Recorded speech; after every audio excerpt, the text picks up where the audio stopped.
kepada kawan-kawan rekanan atau pihak ketiga supaya bersabar. Sebenarnya Bupati dalam narasinya diam. Oke. Dalam kebijakannya dia sudah menganggarkan 150 juta untuk melakukan pengkajian dan peninjauan lapangan terhadap kegiatan-kegiatan ini. Kecelakaan lainnya, kecelakaan dalam usaha lah ini. Mudah-mudahan di 3 bulan ya, di Maret atau April ini bisa diambil suatu kesimpulan oleh tim ini nanti. Hari ini kita kedatangan tamu dari lembaga DPRD Kabupaten Simalungun. Langsung dengan aku panggil abang aja. Siap. Bang Timbul Jaya Sibarani. Kita di sini akan membicarakan lanjutan dari sejumlah proyek kamar mandi di sekolah dasar dan sekolah menengah pertama yang belum dibayarkan. Jadi kemarin kita undang Bang Tunas Lumban Gaol. Beliau mengatakan ternyata proyek yang kami kerjakan itu sebagian besar tidak dibayarkan. Kalau memang keuangan Simalungun belum ada, tentunya kami tidak bisa bilang apa-apa. Tapi sebagai pegangan kepada kami, supaya dibuatkan surat pengakuan hutang. terlalu besar beban kami karena sudah 7 bulan belum dibayar. Utangnya bang, ke bank mungkin. Terus bagaimana dia memikirkan ini sampai ada yang drop, yang sakit, bahkan ada yang membawa ini ke ranah hukum. Bang, sebenarnya menurut abang seperti apa proses pekerjaan kamar mandi ini sampai kemudian sekarang tidak dibayarkan? Baik, terima kasih. Pertama tentu kita ucapkan selamat sore, salam sejahtera kepada kita sekalian. Horos mahubat daganupan. Jadi sesuai dengan apa yang disampaikan tadi, adanya kegiatan pembangunan kamar mandi di beberapa unit sekolah di Kabupaten Simalungun yang belum dibayarkan. Jadi ini adalah berawal pada sebelum pelantikan Bupati yang baru, April 2021, ada keluar Perbuk. Perbuk yang dialokasikan untuk bencana sejumlah 110 miliar. Iya. Nah, yang 110 miliar ini juga ada penanganan kamar mandi dan beberapa titik bencana-bencana yang dianggap urgen sehingga harus mendapat penanganan dari pemerintah. Nah, 110 miliar itu sudah clear. Sudah dibayarkan. Iya. Nah, dasar pembayarannya tentu adalah Perbuk yang terkait dengan itu. Yang sudah terbit itu. Yang sudah terbit itu menjadi dasar dan landasan pemerintah untuk membayarkan itu. Iya. Nah, dalam perjalanan beberapa bulan kemudian ada beberapa rekanan pihak ketiga menyampaikan ternyata di luar 110 masih ada 62 miliar juga yang dianggap sebagai proyek bencana. Dan mereka meminta supaya kegiatan itu dapat dibayarkan oleh pemerintah Kabupaten Simalungun. Nah, dalam proses penganggaran kita dalam mulai APBD bulan September kalau saya tidak salah,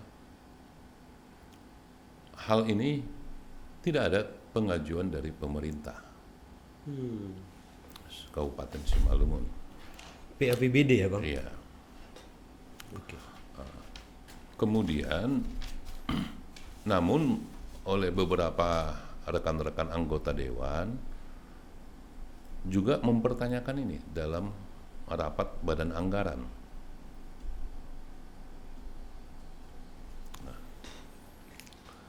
Namun dalam pembahasan rapat kita, hasil diskusi kita antara legislatif dan eksekutif, kita berkesimpulan, apa dasar sehingga kita harus mengalokasikan 62 miliar yang tidak ada dalam perencanaan sampai dengan SIPD.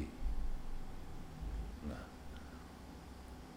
sehingga waktu itu alot pembahasan itu, jadi kita tidak berani untuk melakukan penganggaran. Nah, ini kalau boleh kami analogkan seperti ini. Kepada Badan Bencana dikasih pagu 110 miliar. Tapi faktanya dikontrakkan sampai dengan 172 miliar. Nah, yang menjadi pertanyaan kami, 62 miliar ini apa dasar hukumnya? Apa landasannya? Kebijakan siapa ini? Adakah ini menjadi kebijakan bupati? Tidak. Atau bupati sebelumnya, karena sudah real, hanya dia mengeluarkan 110. Oke. Lantas ini kebijakan siapa?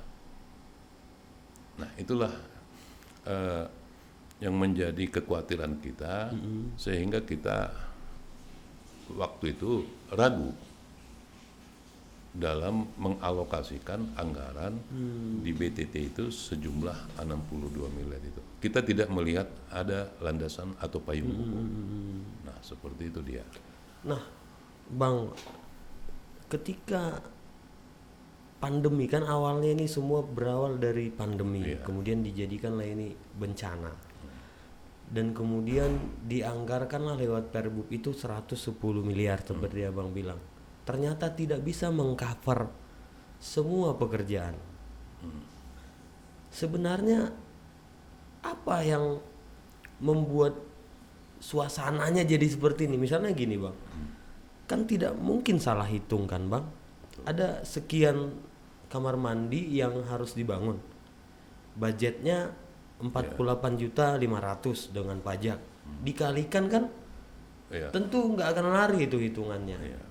Dan ternyata yang tercover itu tidak semua. Tidak seluruhnya. Apa motivasi di balik ini, Bang? Apakah salah hitung?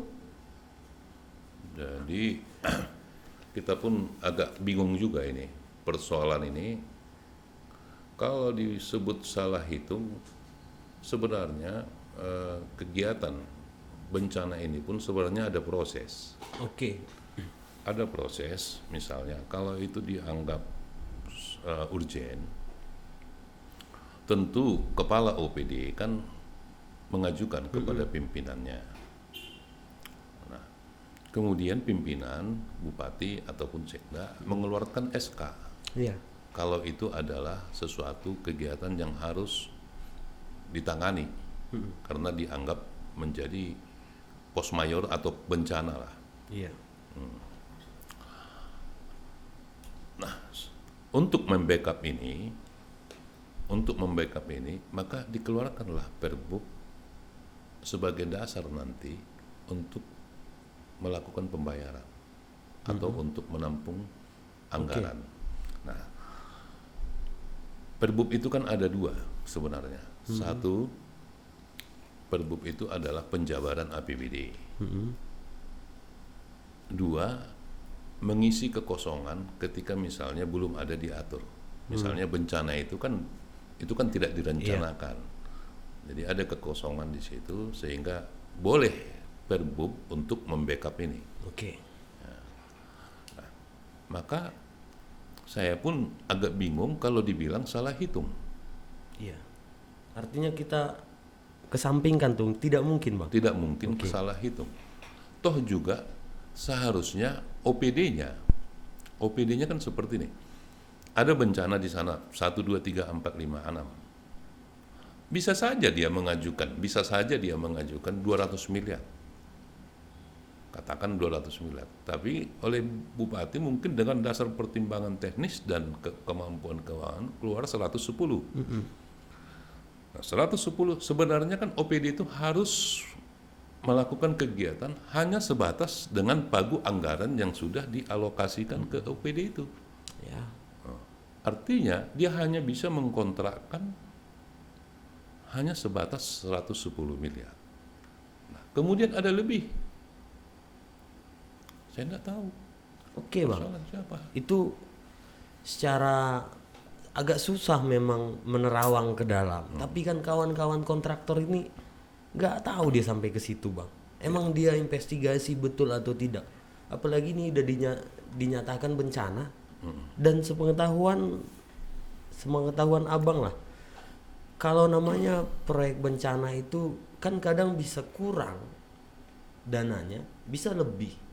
Artinya kalau memang kurang, bagaimana mengcover sisanya ini? Apakah boleh buat perbuk baru misalnya untuk mengcovernya atau seperti apa? Menurut abang mungkin nggak itu dibuat perbuk baru? Kontraknya ini kan sama semua, terbitnya sama, dikerjakan sama, tapi kemudian ada yang dibayar, ada yang tidak gitu. Kemudian kawan-kawan kontraktor bilang, kenapa kami dibedakan gitu? Coba bang. Jadi seperti ini. Peraturan Bupati nomor sekian tahun sekian mengalokasikan anggaran sebesar sekian-sekian untuk menangani kegiatan yang di sini bla bla bla bla. Jadi bukan sebahagian. Secara utuh Perbub sudah dibayarkan 110 miliar dan sudah selesai. Jadi bukan ada sebagian. Utuh dia 110 miliar.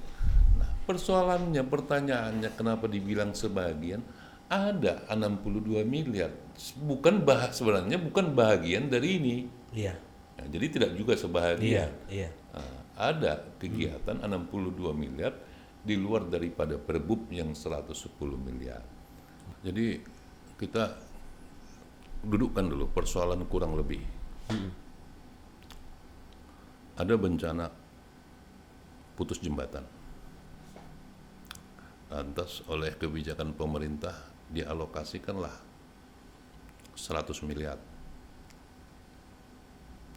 Ternyata dalam penyelesaiannya 120 miliar. Itu kurang. Oke.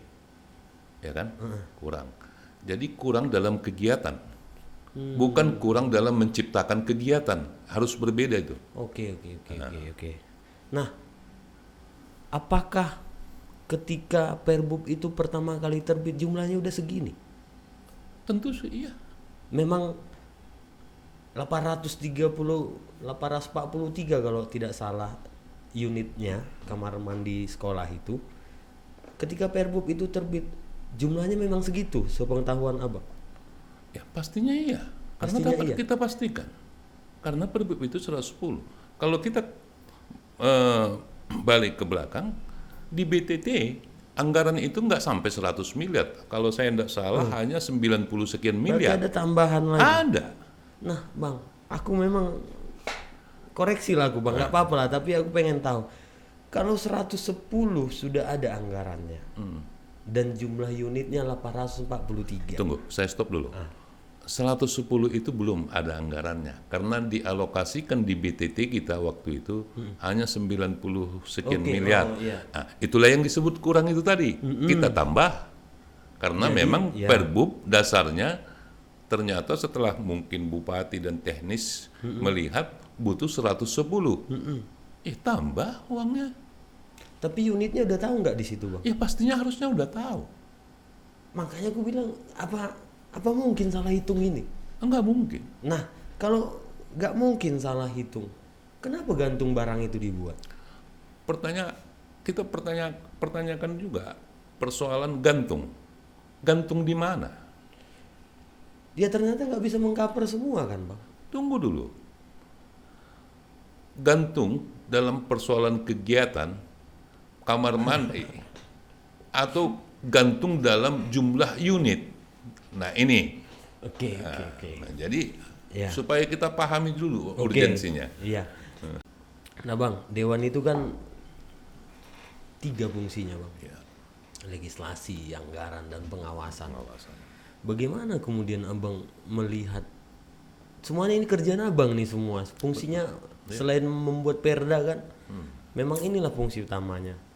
Bagaimana kemudian DPRD itu mengetahui secara rinci Perbup itu, kan akhirnya kan DPRD nggak tahu ini Ya. 110 M nih yang dianggarkan kan. Tapi ternyata kan nggak bisa ngkabar semua kan, nggak tahu karena Iya. mereka bahas internal kan gitu. Bagaimana bang melihat ini gitu? Nah, disitulah Fungsi abang kan sebagai pengawasan. juga. Tadi pengawasan, budgeting, dan legislasi. Iya. Pengawasan, tentu kita akan melakukan pengawasan terhadap semua kegiatan yang sudah berdasar, yang sudah di backup oleh Perda atau Perbu. Nah, yang kita awasi tentunya 110 dan APBD kita yang 2, sekian miliar. Di luar ini kan tidak kita ketahui. Nah, lantas bagaimana proses Perbub ini supaya mendapat pengawasan dari DPRD? Biasanya bupati mengirimkan produk ini, Perbub ini ke DPRD. Ini loh. Tidak dikirimkan sama sekali. Nah, kebetulan kita tidak pernah disampaikan. Dan biasanya Perbup itu harus disampaikan ya. Harus disampaikan ke Dewan.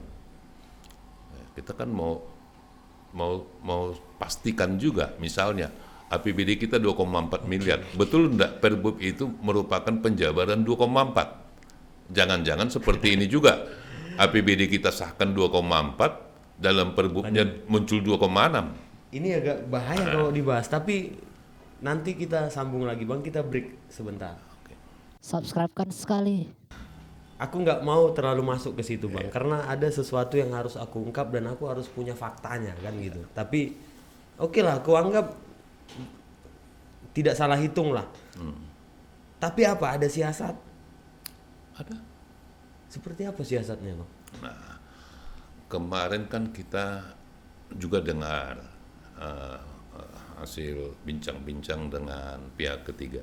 Oh, di podcast kemarin ya Ya, bang? seolah-olah bupati diam gitu ya. Tidak ada, Tidak diam bergeming. 1000 bahasa gitulah.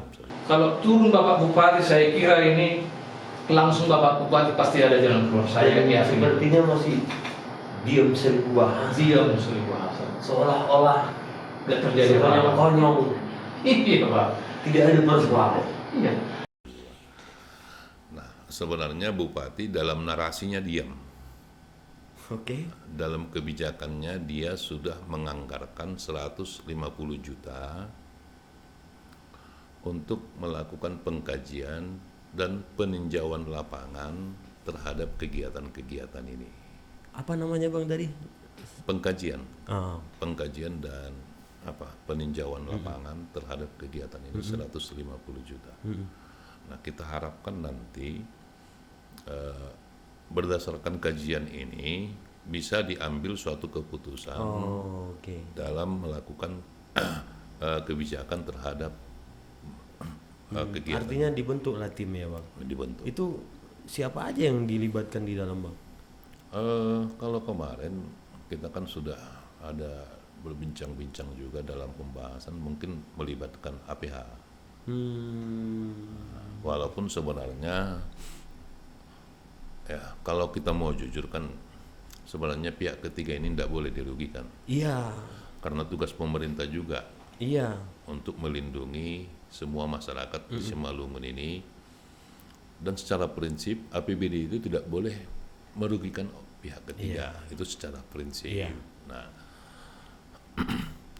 jadi sebelum ini pun sebenarnya para pihak ketiga ini sudah pernah kita bincang-bincang, karena memang persoalan landasan atau payung hukum itu yang kita tidak peroleh.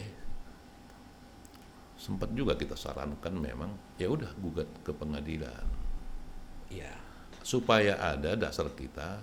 Nah, ya, kalau saya memprediksi seperti ini, ketika itu dilakukan gugatan karena prinsip-prinsip tadi pasti mungkin ya, tapi kan majelis hakim yang mulia yang menentukan, membuat putusan kan, tapi prediksi kita bolehlah mungkin nanti dalam putusannya memerintahkan kepada pemerintah Kabupaten Simalungun untuk membayarkan bla bla bla bla. Jadi Dan itu dasar. inilah landasan hukum kita sebenarnya. Subscribe-kan sekali. Bang, ini kan Perbup terbitnya di zaman kepemimpinan Bapak JR Saragi. Saragi. Di transisi mungkin di Iya. akan berakhirnya masa jabatannya. Dan kemudian pekerjaan ini selesai. Ada yang belum terbayarkan dan kemudian masuk kepemimpinan bupati baru. Disinilah saatnya kawan-kawan kontraktor tuh berharap bisa dibayar. Tapi ternyata tidak semudah itu kan, Bang. Dan ku dengar-dengar Pak Bupati sepertinya enggan untuk ngeluarin surat utang seperti yang dimintakan oleh kawan-kawan kontraktor. Kalau memang keuangan Simalungun belum ada, tentunya kami tidak bisa bilang apa-apa. Tapi sebagai pegangan kepada kami, supaya dibuatkan surat pengakuan hutang. Seperti apa Bang mandang ini? Kalau kemudian dikeluarkan surat hutang misalnya, seperti apa? Baik. Jadi persoalan surat utang itu kita bercerita utang ini adalah karena memang kemampuan keuangan. Artinya ketika uang kita tidak cukup, bolehlah dikeluarkan surat utang untuk dibayarkan di tahun berikut. Nah, itu sebenarnya kan sudah clear. Kalau surat utang, Iya. ini kan persoalan landasan hukumnya yang belum clear. Jadi tidak apa mau diceritakan tentang surat utang. Dan kayaknya nggak mungkin dikeluarkan surat utang itu ya Bang? Ya kita selesaikan aja dulu persoalan landasan hukum, payung hukumnya. Nah, jadi kembali tadi saya mau ingatkan, ini bukan persoalan niat, bukan persoalan kemampuan keuangan. Belum di sana ini persoalannya. Ini kita mau cari dulu landasan hukumnya supaya ini legal, kalaupun kita bayarkan. Tidak ada kekhawatiran atas tindakan kita akan melanggar hukum. Jadi kita clearkan dulu sebenarnya di situ, bukan persoalan surat utang atau dibayarkan segera, bukan itu. Artinya ya. masih menunggu juga lah kawan-kawan kontraktor ini Bang. Nah, itu tadi. Syukurnya ini sudah ditampung ada 150. Oke. Nah, nanti seperti apa kajian dan seperti apa kondisi fisik real, nah inilah yang dikompilasi nanti sehingga adalah rekomendasi, dan rekomendasi inilah menjadi dasar untuk penerbitan kebijakan-kebijakan yang akan dilakukan pemerintah ke depan. Jadi bukan persoalannya di surat utang. Surat utang itu kita bisa bicarakan ketika persoalan uangnya. Ini bukan persoalan niat dan uang. Artinya memang ketika Perbup ini terbit pertama kali mungkin ada duga-dugaan tidak beres mungkin. Makanya ada yang takut. Tapi begitupun aku nggak mau terlalu dalam untuk membahas itu. Terus Bang, sebenarnya apalah kira-kira ungkapan kepada kawan-kawan kontraktor lah kalau akhirnya udah dibentuk tim, udah dianggarkan pun 150 juta kan, perlu waktu juga mereka bekerja menginvestigasi ini kan, makin lama lah ini kan Bang. Padahal kawan-kawan itu udah teruk rasanya, macam mundak batu juga Bang. Tentu kita pahami. Apalah kira-kira yang bisa menghibur mereka ini Bang? Tentu dengan kebijakan yang sudah dilakukan oleh eksekutif, dengan melakukan pengkajian, nanti mungkin yang bisa kita lakukan adalah percepatan supaya ini segera diprioritaskan, didahulukan, sehingga kita tahu nasib kawan-kawan ini ke depan seperti apa. Dan kita pahami sebenarnya, karena saya juga pernah jadi kontraktor, sangat kita pahami bagaimana kawan-kawan ini sekarang selain rugi materi, ini kan juga menambah beban pikiran Iya.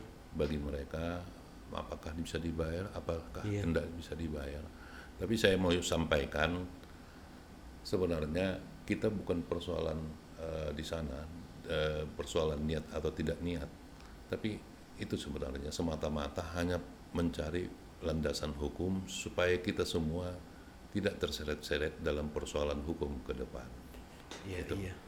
Artinya ketika tim ini bekerja, ya kita berharap sih semua baik-baik aja sih, nggak ada orang yang, nggak ada pejabat yang harus masuk. Nggak maunya nggak ada gitu. Tapi kalaupun akhirnya ditemukan ya biarlah hukum yang bekerja kan. Cuma bang, kepala daerah kita gimana kemudian bisa tidak terlalu kering narasinya bang? Ya paling nggak biar kawan-kawan kontraktor nih agak lega sedikit, diajak ketemu lah atau disurati lah, ini udah kami anggarkan nih 150 nih untuk menginvestigasi gitu kan. Kalau nggak abang datang kemari mana lah tahu aku bang. Itu tadi mungkin Bupati tidak mau terlalu mendahului kebijakan-kebijakan yang akan diambil, tapi dia cukup sudah melakukan bekerja lewat kebijakan yang sudah dibuat di APBD tadi. Jadi, Yang tim yang kan, dibentuk kan, ini. kan lebih bagus itu, Iya, daripada kombur sana kombur sini, Iya, tapi wujudnya tak ada. Tapi ini wujudnya sudah ada, walaupun mungkin penyampaiannya masih kurang. Tapi menurut abang berapa lama lah ini tim ini bekerja dengan 843 itu?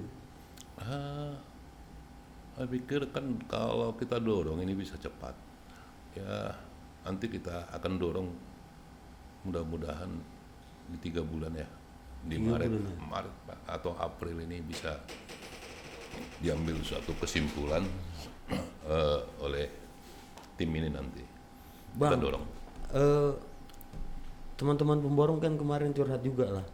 Siapa yang nanggung kerugian kami bang? Dengan beban utang di bank yang segala macam yang tidak jelas ini. Cemana itu menurut abang? Apakah itu termasuk nanti bisa di cover enggak? Jelas enggak lah. Gak bisa ya. Enggak jelas. Jadi enggak bisa. akhirnya maaf lah, bukan mau, akhirnya mereka menanggung sendiri lah kerugian itu. Ya. Jadi saya pikir ini adalah apa ya? Kalau kecelakaan lah ini ya, kecelakaan dalam usaha lah ini. Tragis betul loh bang, tragis betul lah. Kayak mana lah, aku udah kerja misalnya, kayak ku bilang kemarin, ku analogikan semua makanan udah habis gitu kan. Ya. Walaupun itu bukan proyek bencana gitu, Iya. tapi nggak dibayar aku. Ya. Jadi apa ya? Kalau dibilang kealpaan ya. Aku pengen kali ngebahas ini sampai ke akar-akarnya, tapi aku sabar aja lah dulu. Ku kumpul dulu data. Iya. Bagaimana kemudian aku bisa memainkan ini? Di mana salahnya? Mungkin aku ya kalau perlu ku undang dulu lawyernya kawan-kawan di Bangkok, kawan-kawan kontraktor Bang Sarles. Ya, silahkan. Artinya saya pun udah pernah bincang-bincang dengan lawyernya saudara Charles Gutkom, dan ini saya sampaikan, dan dia akhirnya bisa memaklumi sebenarnya kondisinya seperti ini. Nah, itu tadi seperti saya bilang. Nah, OPD ini kau kelola 110 miliar. Lantas OPD-nya buat perikatan sampai 170 miliar. Pertanyaannya 60 miliar siapa yang tanggung? Pertanyaannya lagi bukan itu, Bang. Kenapa gantung barang itu? Jadi tidak ada yang gantung di sini. Loh, kalau dijumlahkan semua kerjaan itu nggak sanggup mengcover yang 110 juta, 110 M, Bang. Pertanyaannya 110 itu muncul dari siapa?